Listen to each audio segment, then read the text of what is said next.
መምህሩ የሞቱበት ምክንያት ታውቋል። ያያችሁት ነው። ዋንባ በዛሬው ዕለት ይሄ ነው። ምን ማለት እንደሆነ እኛ አልገባንም። አትረዱኝ። ይሄ ውሃ ነው። እኛም ወላጅ ነን። እሳት እንያቅፈን ነው የምናስቀምጠው፣ ወደዛ እንዳይሄዱብን። መጥፎ ጓደኛ በፍጥነት ሊያስረጆት እንደሚችል በጀርመን ሀገር የተሰራው ጥናት አመላከተ። የሚገርመው ይህ ጥናት መጨረሻ ላይ የደረሰበት ድምዳሜ ነው። ወንድ ልጅ ብር ከሌለው ፍቅረኛ መያዝ የለበትም የሚባለው ለሴቶች ብቻ አይደለም፣ ለራሱ ሰላም ሲባል ነው። አንደኛ የመምህር ዘላለም ወንድሙ አስከሬን ረቡዕ መጋቢት 2 ቀን 2018 ዓ.ም ከሀገር አሜሪካ ተነስቶ ወደ ኢትዮጵያ ጉዞ የሚያደርግ ይሆናል። በኢትዮጵያ አቆጣጠር ሐሙስ መጋቢት 3 ቀን 2018 ዓ.ም ከጠዋቱ 12 ሰዓት ተኩል ላይ ሰላም የተከበራችሁና የተወደዳችሁ የዩቲዩብ ቻናል ቤተሰቦቼ ኢትዮጵያውያን ኤርትራውያን በአገር ውስጥም በውጭም ያላችሁ በቅድሚያ እንደተለመደው የከበረ ሰላምታዬን እያቀረብኩ ዛሬም ከአዳዲስና አነጋጋሪ ቪዲዮዎች ጋር ተመልሼ መጥቻለሁ። ቪዲዮ ላይክ በማድረግ እንዲሁም ለቻናሉ አዲስ ሆናችሁና የዚህ ቻናል ቤተሰብ ያልናችሁ ቻናሉን ሰብስክራይብ በማድረግና የዚህ ቻናል ቤተሰብ በመሆን ቪዲዮቹ ላይ ያላችሁን ማንኛውም ሐሳብ አስተያየት ወንድማዊ እህታዊ ምክራችሁን ኮሜንት ሴክሽን ላይ በማጋራት ነገ ጥሩ የተሻሉና ማራኪ ስራዎችን ይዤ እንድመጣ አበረታቱኝ። ወደ ቪዲዮቹ ቦምቦክላ ሌትስ ጎ ያያችሁት ነው። ዋንባ በዛሬው ዕለት ይሄ ነው። ምን ማለት እንደሆነ እኛ አልገባንም። አትረዱኝ። ይሄ ውሃ ነው።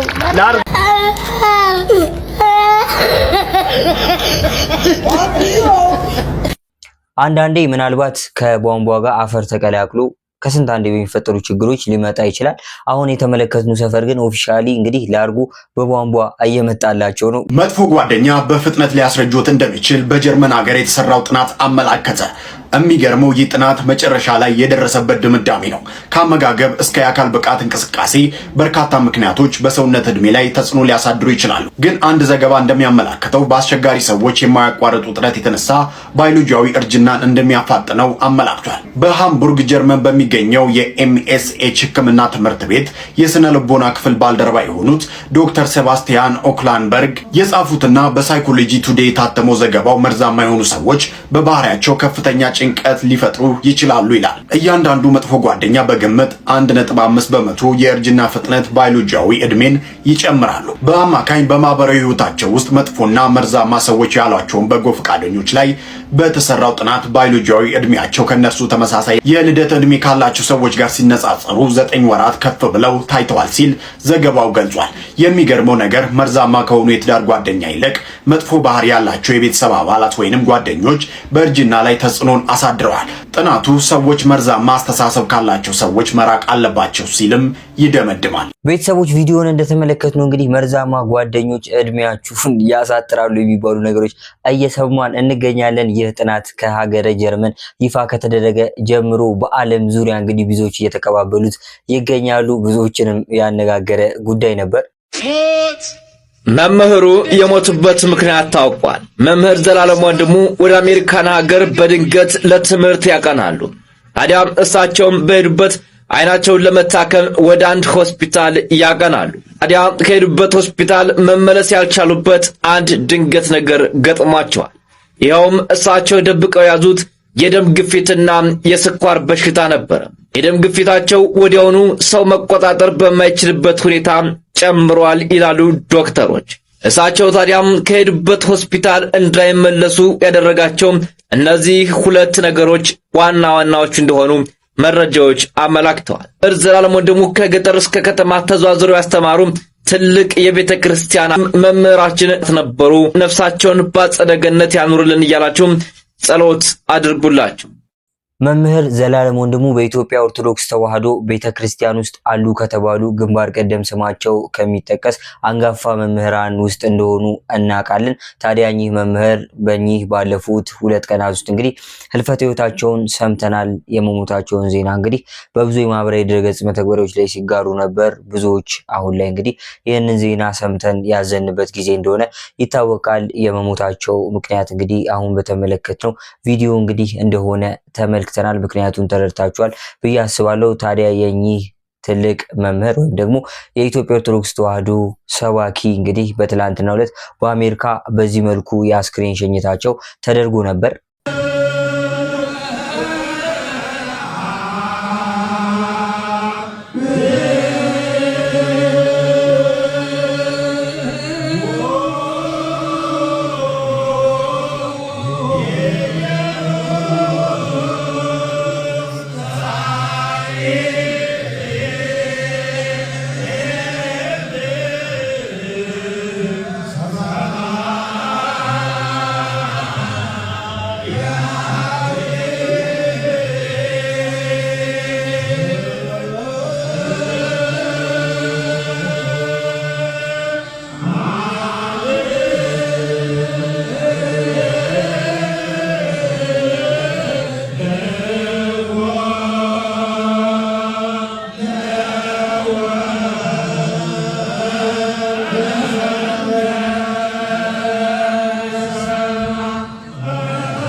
የአስክሬን ሽኝቱ እንግዲህ ረጅም ቢሆንም ቀንጨብ አድርጌ ባመጣሁላችሁ በዚህ ቪዲዮ እንግዲህ በዚህ መልኩ አስክሬኑ ተሸኝቷል ወደ ሀገር ቤት ወደ ኢትዮጵያ። ታዲያ ከዚህ ጋር በተያያዘም እንግዲህ የቀብር አስፈጻሚ ኮሚቴዎቹም እንዲህ ሲሉ መልእክት አስተላልፎ ነበር። አንደኛ የመምህር ዘላለም ወንድሙ አስክሬን ረቡዕ መጋቢት 2 ቀን 2018 ዓ.ም ከሀገር አሜሪካ ተነስቶ ወደ ኢትዮጵያ ጉዞ የሚያደርግ ይሆናል። በኢትዮጵያ አቆጣጠር ሐሙስ መጋቢት 3 ቀን 2018 ዓ.ም ከጠዋቱ 12 ሰዓት ተኩል ላይ አስከሬኑ አዲስ አበባ ቦሌ አየር ማረፊያ የሚደርስ ይሆናል። በዚያም በብፁዓን አበው ሊቃነ ጳጳሳት የተመሩ የወንድማችን ወዳጆች፣ ቤተሰቦች፣ የአዲስ አበባ ሀገረ ስብከት የገዳማትና አድባራት አስተዳዳሪዎች፣ ሊቃውንት፣ መምህራነ ወንጌል ሰባኪያንና የዘማሪያን ህብረት ጥንግ ድርባቸውን ለብሰው በልዩ ሁኔታ አቀባበል የሚያደርጉለት ይሆናል። 2 ከጠዋቱ 1 ሰዓት ጀምሮ ከቦሌ ኤርፖርት እስከ ቦሌ ደብረ ሳሌም መድኃኔዓለም ካቴድራል ድረስ በሊቃውንት ቤተክርስቲያን በሰንበት ትምህርት ቤት አባላትና በዘማሪያን ህብረት በመምህራን ታጅቦ ወደ ቦሌ ደብረ ሳሌም መድኃኔዓለም ጉዞ ያደርጋል። 3 በቦሌ ዓለም አቀፍ አየር ማረፊያ የሚገኙት የተመረጡና ፈቃድ የተሰጣቸው ምዕመናን አቀባበሉን ለማድረግ መገኘት በቦሌ ደብረ ሳሌም መድኃኔዓለም ካቴድራል ደግሞ አጭር ቆይታ ከተደረገ በኋላ በመለከት ድምፅ በነጋሪት እየተጎሰመ በዝማሬና በበገና ታጅቦ በአዲስ አበባ ሀገረ ስብከት ሊቃውንት፣ በመምህራነ ወንጌል ሰባኪያን፣ በሰንበት ትምህርት ቤት አባላት እንደዚሁም በኦርቶዶክሳውያን ወጣቶች ታጅቦ ከጠዋቱ 3 ሰዓት ጀምሮ እስከ 5 ሰዓት ድረስ ጉዞ ወደ መስቀል አደባባይ የሚያደርግ ይሆናል። ልክ ከጠዋቱ 5 ሰዓት ጀምሮ በመስቀል አደባባይ የአሸኛኘት መርሃ ግብሩ በጸሎትና በልዩ ልዩ መርሃ ግብር የሚከናወን ሲሆን ይህንንም ከጠዋቱ 5 ሰዓት እስከ 8 ሰዓት ያለውን ክንዋኔዎች ባጭሩ ከዚህ እንደሚቀጥለው ይቀርባል። ከጠዋቱ 5 ሰዓት ጀምሮ የተለያዩ ክንውኖች ይኖራሉ። ከነዚህም መካከል አንደኛ የመክፈቻ መርሃ ግብርና ጸሎት፣ እንደዚሁም ያሬዳዊ ዝማሬና የዘማሪያን ህብረት እንደዚሁም ዝማሬና ቅኔ ይቀርባል። የመምህር ዘላለም ወንድሙ የህይወት ታሪክ በንባብ ይቀርባል። ከተለያዩ ተቋማት የሚቀርቡ የስንብት መልእክቶችን በዚሁ በመስቀል አደባባይ የሚከናወኑ ይሆናል። ከቤተሰብና ከወዳጅ ዘመዶች ስለ ወንድማችን የሚቀርቡ አጠር ያሉ ምስክርነቶች በተለያዩ አካላት በዚሁ በመስቀል አደባባይ ይቀርባል። ለ30 ደቂቃ የሚቀርብ ለወንድማችን የተዘጋጀ የወንጌል ትምህርት መርሃ ግብር ይኖራል። በመጨረሻም በሰንበት ትምህርት ቤቶችና በዘማሪያን የጋራ ዘማሬ ይቀርባል። ልክ 8 ሰዓት እስከ 8 የመጨረሻው 8 ሰዓት ላይ ቃለ ምዕዳንና ቡራኬ በብፁዓን አበው ሊቃነ ጳጳሳት ከተሰጠ በኋላ ልክ 8 ሰዓት ላይ ከመስቀል አደባባይ ጉዞው ወደ መንበረ ጸባዖት ቅድስት ሥላሴ ካቴድራል የሚያደርግ ይሆናል። ልክ ከቀኑ 9 ሰዓት በመንበረ ጸባዖት ቅድስት ሥላሴ ካቴድራል የሚከናወነው መርሃ ግብር ከተፈጸመ በኋላ 9 ሰዓት ላይ የቀብር ስነ ስርዓቱ የሚፈጸም ይሆናል። የተወደዳችሁና የተከበራችሁ በመላው ዓለም የምትገኙ የወንድማችን የመምህር ዘላለም ወንድሙ ወዳጆች በሙሉ በዕለቱ የምትገኙ ሁሉ አለባበሱን በሚመለከት ከዚህ እንደሚከተለው ይሆናል። መልእክቱን ሰምተናል፣ ሰምታችሁታል። የመምህር ዘላለም ወንድሙ እንግዲህ የቀብር ስነ ስርዓት እንዴት ነው የሚካሄደው፣ የት ነው የሚካሄደው፣ ያሉትን ነገሮች በሙሉ የቀብር አስፈጻሚ ኮሚቴው በዚህ መልኩ ለህዝብ ይፋ አድርጓል። እንግዲህ ብዙዎች ይታደሙበታል፣ ብዙዎች ሀዘናቸውን ይገልጹበታል ተብሎ የሚጠበቅ የቀብሩ ስነ ስርዓት እንግዲህ በስላሴ ካቴድራል እንደሚደረግ እና ተያያዥ ጉዳዮችን የቀብር አስፈጻሚው በዚህ መልኩ በተመለከትነው ቪዲዮ አጓርቷል። እንግዲህ በድጋሚ ለመላው የኢትዮጵያ ኦርቶዶክስ ተዋሕዶ ቤተክርስቲያን ምዕመናን፣ ትላልቅ አባቶች እንዲሁም ለመምህር ዘላለም ወንድሙ ወዳጅ ዘመዶች መጽናናትን እንመኛለን። ወንድ ልጅ ብር ከሌለው ፍቅረኛ መያዝ የለበትም የሚባለው ለሴቶች ብቻ አይደለም፣ ለራሱ ሰላም ሲባል ነው። ገንዘብ ማጣት ፍቅርን ሊያሳጣ ይችላል ታስበሽ ከሴት አንግል አልጎላ አላሰብሽም? ለምን መሰለ ኢኮኖሚካሊ ጥሩ ላይ ካልሆንክ ሁሉ ነገር ነው የሚበላሸው። ብቻህንም ብትሆን ይበላሻል ኤቭሪቲንግ። አብሶ ደግሞ ሌላ ፓርትነር ወይ ደግሞ ፋሚሊ ምናምን ካለ ይጎዳል በጣም። ለጥሩ ነው የምትለያየው ከተለያየ እንኳን ፋይናንሻሊ ብሮክ ከሆነ ያ ሰው ወይ ደግሞ ይከብዳል ላይፍ። አም ሲሪየስ። ስለዚህ በቃ ወንድ ልጅ ብር ከሌለው ፍቅረኛ መያዝ የለበትም ነው። ለምን መሰለ ለሴቶች ብቻ እኮ አይደለም ባይ ዘ ወይ ይሄ ወንድ ልጅ ብር ከሌለው ፍቅረኛ መያዝ የለበትም የሚባለው ለሴቶች ብቻ አይደለም፣ ለራሱ ሰላም ሲባል ነው። ቢካዝ ሴት ነን፣ በዛ ላይ ኢሞሽናሊ በቃ ኢሞሽናል ምናምን እና አንዳንዴ እነዛን ነገሮች ሃንድል የምታደርግባቸው ወይዎች እኮ አሉ። ብዙ ብር ይኖርህ አይደለም በቃ አትሊስት የሆነ እንትን ብለህ ከቨር ታደርገዋለህ። ወንድ ሲሆን ትንሽ ለራሱ ሰላም በቃ ይሁን። ጭቅጭቆችም አበባ ራሱ ገዝቶ ለመግባት እኮ ያስፈልጋል እኮ ብር አይደል? ግን ቤተሰቦች ይህ ሀሳብ ብዙዎችን የሚያከራክር ሀሳብ ነው። ወንድ ልጅ ብር ኖሮት ነው የፍቅር ግንኙነት ውስጥ መግባት ያለበት ወይስ ደግሞ ብር ባይኖረውም ችግር የለውም አብረው ሰርተው ያድጋሉ የሚለው ሀሳብ ብዙዎችን ያከራክራል። ድሮ እንግዲህ በእናቶቻችን በአባቶቻችን ብሎም ደግሞ በእነሱ አባቶች እናቶች ዘመን ባይኖረውም ችግር የለውም አብረን ሰርተን እናድጋለን የሚለው ሀሳብ ያስኬዳል ብዬ አስባለሁ። እንደ አንድ ግለሰብ እንግዲህ የእናንተን ሀሳብ ባላቅም ማለት ነው። አሁን ላይ ግን ይህ ነገር አያስማማም። ወንድ ልጅ ግዴታ ብር ሊኖረው ይገባል። እንኳን የሴት ጓደኛ ቀርቶ በዙሪያ ያለ ሰው ራሱ እንግዲህ ብርህን አይቶ ነው የሚቀርብ። አብዛኛው ሰው እንደዚህ አይነት ፐርሰናሊቲ ስላለው ማለት ነው። እናንተስ በልጅቷ ሀሳብ ትስማማላችሁ አትስማሙ? ምን እንግዲህ ልጅቷ እንዳለችው ወንድ ልጅ ለሌላ ሰው ሳይሆን ለራሱ ተብሎ እንግዲህ ብር ሳይኖረው የፍቅር ግንኙነት ውስጥ ባይገባ እመክራለሁ። ለሟቾች ነፍስ ይማርልን። የሟቾች ቁጥር 30 መድረሱ ነው የተነገረ የሚገኘው። በጋሞ ዞን አስተዳደር የተሰጠም የሀዘን መግለጫ አለ። እንደሚታወቀው በትናንትናው ዕለት በጋሞ ዞን ደግሞ በአካባቢዋ ላይ በድንገተኛ ዝናብ እንዲሁም ደግሞ በጎርፍና በመሬት መንሸራተት ምክንያት በጋሞ ዞን የሚገኙ ወገኖቻችን ላይ እንግዲህ ከፍተኛ የሆነ ጉዳት ደርሷል። ጉዳት ብቻ አይደለም፣ የሟቾች ቁጥር እንግዲህ እስካሁን ድረስ 30 ደርሷል። በንብረት ላይም እንዲሁም ደግሞ በሌሎች በእንስሳትን ጨምሮ ማለት ነው የተለያዩ ጉዳቶች እንደደረሱ እየተመለከትን እንገኛለን። እጅግ በጣም አሳዛኝና ልብ ሰባሪ ነው ብላችሁ ነፍስ ይማርልን ብላችሁ ጻፉ። እንዲሁም ደግሞ አሁን ጭምር ማለት ነው የጥንቃቄ መልእክት እየተላለፈ ይገኛል። በአካባቢው ላይ የምትገኙ ማህበረሰቦችም በጋሞ ዞን እንዲሁም ደግሞ በተለያዩ አካባቢዎች በዛ አካባቢ ላይ የምትገኙ ሰዎች አሁንም ጥንቃቄ አድርጉ። ድንገተኛ የሆኑ ዝናቦች፣ ጎርፎች እየተከሰቱ እንዲሁም ደግሞ የመሬት መንሸራተቶችም ጭምር እየተከሰቱ ስለሆነ አሁንም ከጋሞ ዞን አስተዳደር የጥንቃቄ መልእክት እየተላለፈላችሁ ይገኛል። ለሟቾች ነፍስ ይማርልን። እንዲሁም በአካባቢው ላይ የምትገኙ በበጎ አድራጎት ስራ ላይ የተሰማራችሁ ወጣቶች እንዲሁም የበጎ አድራጎት ድርጅቶች እንግዲህ በአካባቢው ላይ ሄዳችሁ ወገኖቻችንን እንድትረዱ በበኩሌ ጥሪ ማስተላለፍ ፈልጋለሁ። በሌሎች መረጃዎች እስከመመለስ ድረስ መልካም ቀን ይሁንላችሁ። ሌላኛው እንግዲህ ከትላንትና ጀምሮ የብዙዎቻችንን ቀልብ የሳበ ጉዳይ ነበር። በደቡቡ የኢትዮጵያ ክፍል በጋሞ አካባቢ የተለያዩ ሰዎች በኃይለኛ ጎርፍ የዛሬ ዓመት እንግዲህ በመሬት መንቀጥቀጥ ነበር። አሁን ደግሞ በኃይለኛ ጎርፍ ህይወታቸው አልፏል። ብዙዎች እንግዲህ ሞተዋልና ወደ 30 የሚቆጠሩ ሰዎች ሞተዋል። ታዲያ እንግዲህ አብዛኞች ይህ ነገር የፈጣሪ ቁጣ ነው እንዴ ሲሉም ተደምጠው ነበር ቤተሰቦች። ለማንኛውም ግን ባለፈው ዓመትም አሁንም እንግዲህ የዚህ ሰለባ ለሆኑ ወገኖቻችን ፈጣሪ ነፍሳቸውን በአጸደ ገነት ያኑርልን። አንድ ቪዲዮ ላሳያችሁ ይሄንን፣ ከዛ እዩትና ምን እንደሚሰማችሁ ባቅ ደስ ይለኛል። ብቻዬን ለምን እናደዳለሁ? ይሄንን ቪዲዮ የምሰራብሽ ልጅ ላሟርትብሽ ፈልጌ አይደለም። እንደዚህ አይነት ቪዲዮ ግን ደግመሽ እንዳትሰሪ አድርጌ ነው የምነግርሽ። አሁን ድጋሚ ልጆችሽ ሲጣሉ እንደዚህ ካሜራ ይዘሽ እንድትቆሚ እንዳትቆሚ አድርጌ ነው የምነግርሽ። ቪዲዮውን ይዩት።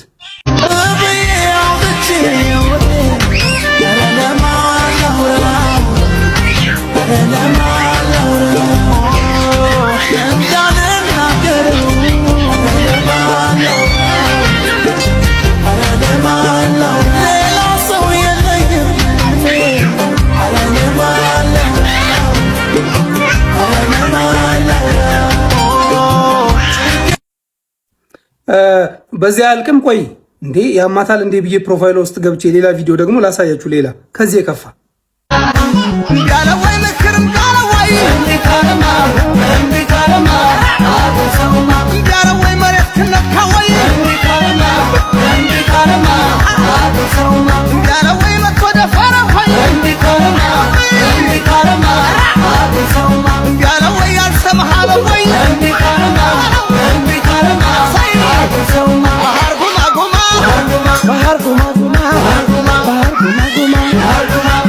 ይኸውልሽ ነግሬሻለሁ። ላሟርትብሽ አይደለም እንድትጠነቀቂ ነው ይሄንን ነገር ምነግርሽ።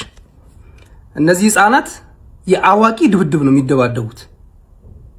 የሆነ ሰዓት እንደዚህ እጁን እንትን ሲል አንዱ የአንዱን አይን ቢያጠፋው ኃላፊነቱን የምትወስጂው አንቺ ነሽ። በያዘው የኮልጌት ብሩሽ ይዘው ይደባደባሉ። አሁን በያዙት ነው ምነግርሽ። የኮልጌቱም እንትን ይዞ እንዲህ ቢወረወርና አፉን ከፍቶ እንጥል ውስጥ ቢገባበት ይሄ ልጅ ጸጥ ነው የሚለው። ሊያለቅስ አንደኛው ህፃን ልጅ ሲል አንደኛው ልጅ ቢከተው አይኑ ላይ ቢከተው ሟች ነው። እሳት እናት እሳት አጠገብ ልጅ ሲመጣ ትስቃለች፣ ቪዲዮ ትቀርጻለች፣ ያውም እየተደባደቡ። እኛም ወላጅ ነን። እሳት ያቅፈን ነው የምናስቀምጠው፣ ወደዛ እንዳይሄዱብን ወደ እሳቱ። ቡና እየቆላሽ አጠገብሽ ሲላፈ እንዲህ ብለሽ እንኳን ታያለሽ። በቂቱ ቢቀመጥበትስ፣ በፊቱ ቢደፋበትስ ቡናው ላይ እንደዛ እየተጓተቱ ምናምን። ወላጅ ነሽ አይደል ነው። አንቺም ቪዲዮ የሚቀርጸው እንጀራ አባት ናችሁ። የትኛው ልጅ እስኪሞት ድረስ ነው ቪዲዮ የምትቀርጹት? የትኛው ልጅ እንዲሞት ነው የምትፈልጉት? የሚመስለው እኮ እንደዛ ነው። እንዴት እናትና አባት ቁጭ ብሎ ልጅ በዚህ ልክ እየተጣላ ዝም ይላል? እቃይ ሲቀማሙሽ ዝም ልትይ ትችያለሽ። እንዲህ እየተመታቱ እየተቦጫጫጨሩ አይናቸው ይጠፋብሻል። አንዱን ሲገፋው የሆነ ኮርነር አግኝቶት በዚህ ደፍቶ ይልሽ ዘገምተኛ ልጅ ይሆንብሻል። ልጁ አይምሮ ተኮላሽቶ ይሞትብሻል። ጥንቃቄ አድርጊ። ልጅ በዚህ ልክ እስኪጣላ ድረስ ወላጅ ዝም አይል። የምታበረታታት ልጆች ኮሜንት ላይ ያሳድግልሽ ወይ ደስ ሲሉ ደስ አይሉ። ምንም ነው ደስ የማይለው። ቪዲዮ ቫይራል ስለወጣላት ካሁን በኋላ ልትደጋግመው ነው። ባህላችን ሆኗል። የሆነ ቪዲዮ ይሰራል፣ ያ ቪዲዮ ቫይራል ከወጣ በዛ መቀጠል ባህላችን አድርገነዋል። ይኸውልሽ የኔ እህት ምንም ደስ አይልም። ቫይራል መውጣት ጥንቅር ብሎ ይቅርብሽ። ሌላ ቪዲዮ ስሪ። ከነዚህ ልጆች ጋር በድብድብ ካሜራሽን እንዲች ብለሽ አታንሽ። የሆነ ልጅ ሞቶ የአንደኛው ልጅ አይን ጠፍቶ አንደኛው የሆነ ጭንቅላቱን መቶት አንዱ ግንባሩ ጠባሳ ሆኖ ከማቆምሽ በፊት አሁን አቁሚ በቃ። አንቺ እዛ እኛ ተሳቀቀን፣ ላንቺ ልጅ እኛ ተሳቀቀ። እግዚአብሔር ነን እየተሳቀቅኩ ነው ያየሁት። እንዴ ቤት ውስጥ እኮ ከሰል ማቀጣጠል ለልጅ እኮ አቁመናል እኛ። አንቺ ስቶቭ አጠገብ ልጆች ሲላፉ እንዲህ ብለሽ ታያቸዋለሽ። አጠገቡ እንዲመጡ እየተጓተቱ እረፉ። የምታበረታቷት ልጆች። ይህን ቪዲዮ እንግዲህ ተመልክቼ አልፌው ነበር። እንደዚህ አይነት ሀሳብ ነበረኝ እኔም። ግን አሁን የተመለከትነው ወንድማችን ግን ሁላችንንም በሚያስማማ መልኩ ገልጾታል ጉዳዩን ብዬ አስባለሁ። እንደተመለከትነው እንግዲህ ይቺ እንስት የምታጋራቸው ቪዲዮ ወይም ደግሞ ይቺ እናት የምታጋራቸው ቪዲዮዎች መገሰጽ መቻል አለባት። በወንድማችን ሀሳብ ሙሉ ለሙሉ እስማማለሁ። ልጆቹ እያደረጉ ያሉት ነገር ትክክል አይደለም። ለልጆቹም ሴፍቲ ማሰብ መቻል አለባት። ይሄ ሶሻል ሚዲያ ላይ ታዋቂ መሆንን መሰረት በማድረግ ይመስለኛል ለዚህ ቪዲዮዎች የምታጋራው። ያው የልጆቹ ነገር የአብዛኞቹን ቀልብ ሊስብ ይችላል። ነገር ግን በእንደዚህ አይነት መልኩ ደግሞ ምናልባት ልጆቹ ላይ ጉዳት ሊያደርስ ስለሚችል እንደዚህ አይነት ነገሮች ቢቀሩ ባይነኝ። እናንተስ በዚህ ጉዳይ እንዴት ነው? እንደ ቤተሰብ ምን ታስባላችሁ? ሀሳብ አስተያየታችሁን ኮሜንት ሴክሽን ላይ አጋሩኝ። በጾም ጊዜ ስጋ ማንበላው በግና ፍየል ኃጢአት ስለሆኑ አይደለም። ስጋ በጣም ስጋ ስለሚወድ ከምትወደው ወጥ ይልቅ እግዚአብሔርን ተወደዋለህ ወይ ነው። ምንም ነገር አይደለም። ሌላ እንደሱ ነው ነገሩ። የምንወደውን ነገር በመተው እግዚአብሔርን መውደዳችንን ለመግለጥ ነው እንጂ ፍየልና በግና ከብትና ዶሮ ኃጢአቱ ነው አይደለም የሚተውት። እግዚአብሔርን ከምንወደው ምግብ በላይ እንመርጠዋለን ወይ? ያን ነው የተፈለገው። ይሁዳ ከብር ይልቅ እግዚአብሔርን መውደድ አቃተው። ከ30 ብር ይልቅ መምህሩን መውደድ አቃተው። ተው ማለት ነው። አደገኛ ነው። ምርጫ ነው ማለት ይችን የመምረጥ ጉዳይ ነው አይምሯችን። እግዚአብሔርን ማስቀደም ማለት ከራሳችን ይልቅ እግዚአብሔር መቅደም አለበት። አሁን ብታዩት ነገሩ ኃጢአት እየዘረዘርኩ ኃጢአት እንዳላስተዋውቃችሁ ብዬ ነው እንጂ ጉዳዩ ምንድነው ችግራችሁ? ይሄ ስብከት ራሱ በችግሩ ጊዜ ትዝ አለ ማለቱ ነው የችግሩ ችግር ነው።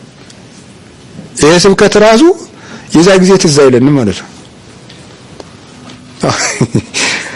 ሰበካ ጉባኤ ምናምንትስ የሊቃውንት ጉባኤ የገዳማት ጉባኤ የምናምንትስ ምናምን ተብሎ ሲባል ስብሰባው ስታዩት ግን ውረድ እንውረድ አባይ ካለቱ የሞተው ሙቶ ታልቅስ እናቱ ነው። ፎከራ ነው ማለት ነው። ለምንድን ነው እንደዚያ የሚሆነው? ሁሉም ከእግዚአብሔር ይልቅ ማንን ስለሚያስቀድም ነው? ራሱን ነው። እንደው እግዚአብሔርን ማን ትዝ ይለዋል? ጨርሶም ትዝ አይለው። ደግሞ ማፈሪያዎች እኮ ነን። እግዚአብሔር በመካከላችን ይገኝልን ማለት እንዴ ፖለቲካ እኮ ነው የሚመስልለት። ኖር አይደለም እንዴ? እግዚአብሔር በመካከላችን እግዚአብሔር በመካከላችን ካለ እንደዚህ ይባላል እንዴ? ኖር አይደለም? እግዚአብሔር በመካከላችን ካለ እንደዚህ ይባላል? እንኳን እግዚአብሔር እያለ ትልቅ ሰው እያለ እንደዚያ ተብሎ ይወጋል? ኖር አይደለም? ሽማግሌ እንኳን ይቆጣኛል ይባላል እንኳን እግዚአብሔር። ትልቅ ሰው እኮ ራሱ እነገሌ እያሉ አንተ አታፍርም ይባላል ራሱ።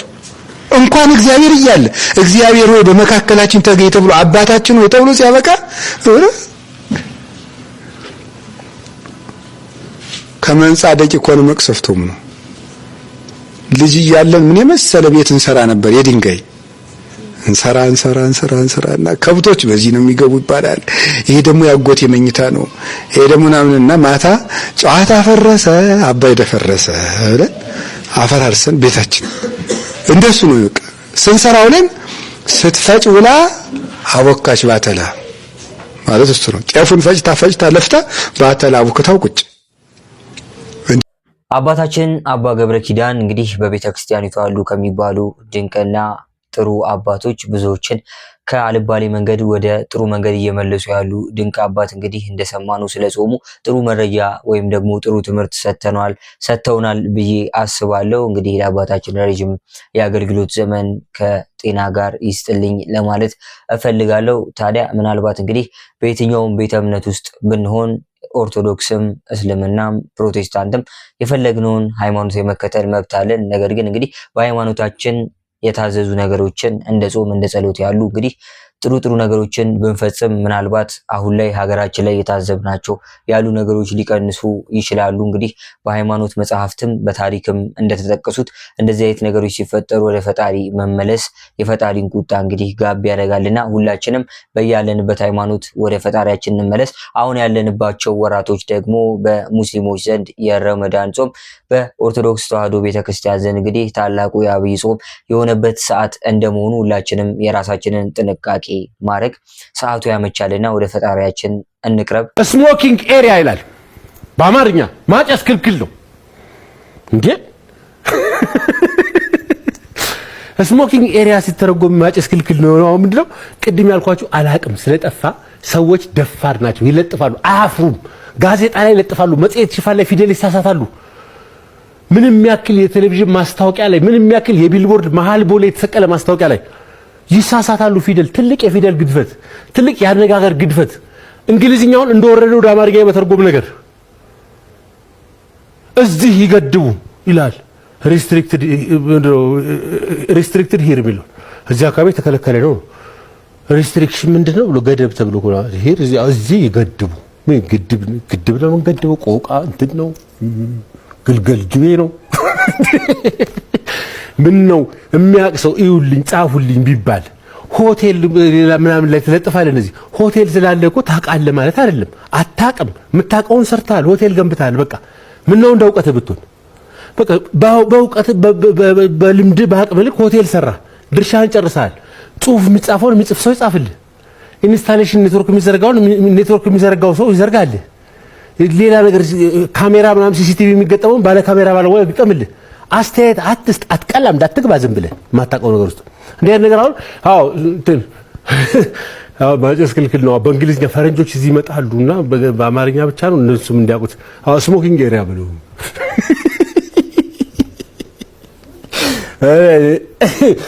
የተረገምነው ነገር አለ። ይገርመኛል እንደዚህ አይነት ኬዞች እንግዲህ በእንግሊዘኛና በአማርኛ የተጻፈው ጽሁፍ እጅጉን ትርጉማቸው ይለያያል። ስሞኪንግ ኤሪያ ከዛ ማጨስ ክልክል ነው፣ የማጨሻ ቦታ ማጨስ አይቻልም። ታዲያ ቤተሰቦች እንደዚህ አይነት ነገሮች ያው እንግዲህ ከእውቀት ማነስ ሊመጡ ይችላሉ። ግን ከእውቀት ማነስ ብቻ አይደለም። እኔ ይመስለኝ ሰመረ እንዳለው ባለሙያ ለባለሙያ ነው። እንግዲህ አንድ ባለሙያ አለው። ስራ ለሰሪው እሾህ ላጣሪው የሚለውን አባባል አለማክበራችን ይመስለናል። እንግዲህ ባለሙያ ለሆነ ሰው መስጠት ወይም ደግሞ በትክክለኛ መንገድ ማጻፉ እንደ መፍትሄ ይሆናል ብዬ አስባለሁ። ያዝናናል፣ ግን ይጋጫል። በተለይ ለኛ ሳይሆን ከውጪ ምናልባት ሀገራችንን ለሚጎበኙ ሰዎች ያስተዛዝበናል። አይመስላችሁም ቤተሰቦች? ለዛሬ ይዤላችሁ የመጣኋቸው ቪዲዮዎች እነዚህን ይመስሉ ነበረ። ቪዲዮቹን እንደወደዳችኋቸው አልጠራጠርም። እንግዲህ ቪዲዮ ላይክ በማድረግ እንዲሁም ለቻናሉ አዲስ ሆናችሁ የዚህ ቻናል ቤተሰብ ያልናችሁ ቻናሉን ሰብስክራይብ በማድረግ የዚህ ቻናል ቤተሰብ በመሆን በተጨማሪም ቪዲዮቹ ላይ ያላችሁን ማንኛውም ሀሳብ፣ አስተያየት፣ ወንድማዊ እህታዊ ምክራችሁን ኮሜንት ሴክሽን ላይ በማጋራት ነገ ጥሩ የተሻሉ ማራኪ ስራዎችን ይዤ እንድመጣ አበረታቱኝ። እንግዲህ ለነበረን ቆይታ እጅግ አመሰግናለሁ። በቀጣይ ባሪፍ ስራዎች እስከምንገናኝ መልካም ጊዜ። እወዳችኋለሁ። Thank you.